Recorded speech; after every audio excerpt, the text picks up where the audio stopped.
Mohammad Hanif advocate programme lawyer online Pakistan के साथ आपकी पेश खिदमत।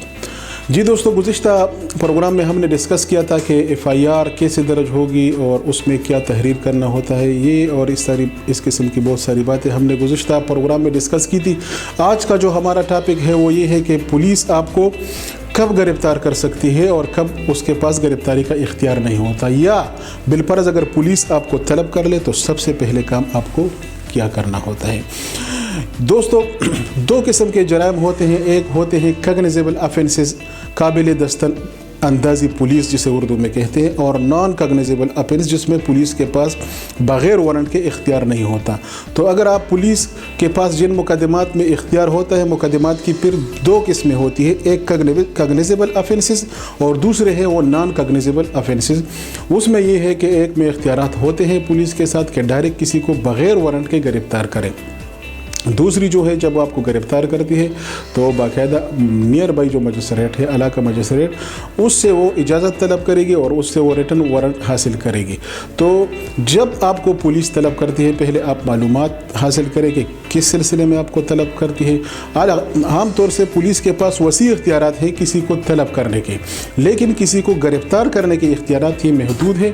और अगर कानून में ये इख्तियारात उनको वसी तर दिए गए तो फिर इससे बहुत ज़्यादा मसाइल पैदा हो सकते हैं। इसलिए उनके जो इख्तियारात हैं उनको रिस्ट्रिक्ट किया गया है, और चंद चीज़ें जो हैं वो अगर पूरी करती हो तो फिर पुलिस आपको गिरफ़्तार करेगी, अगर वो नहीं हो तो आप पुलिस फिर आपको गिरफ़्तार नहीं कर सकती। कौन सी चीज़ें हैं कि जिससे बंदे को पता चले कि इसमें पुलिस के पास इख्तियार है। आम तौर से ये तो एक बहुत बड़ा डिटेल है इसमें, लेकिन डिटेल में हम नहीं जाना चाहते। सिंपली मैं आपको कहूँगा कि जो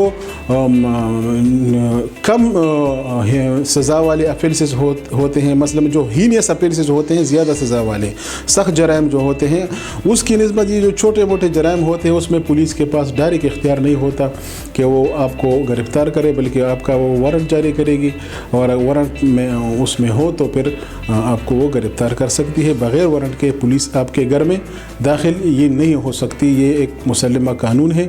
जब अगर किसी को गिरफ़्तार करेंगे उसके घर के अंदर भी, तो पुलिस बाकायदा उसका वारंट हासिल करेगी, और अगर एक शख्स घर के अंदर है तो लोकेलिटी के जो एल्डर्स हैं उनके साथ होंगे।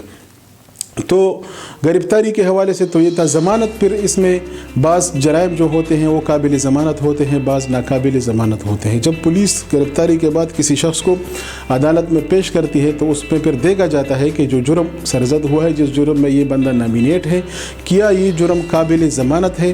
तो अमूमन जो 3 साल से कम जिसमें सज़ा हो, 3 ईयर से कम पनिशमेंट हो, उसमें जो एग्जीक्यूटिव मजिस्ट्रेट के दायरे इख्तियार में आते हैं, जैसे आम तौर से हमारे असिस्टेंट कमिश्नर साहिबान ये जो होते हैं, तो एग्जीक्यूटिव मजिस्ट्रेट के इख्तियारात में होते हैं, और 3 साल से कम जराइम की जिसकी सज़ा होती है उसमें ज़मानत दे दी जाती है।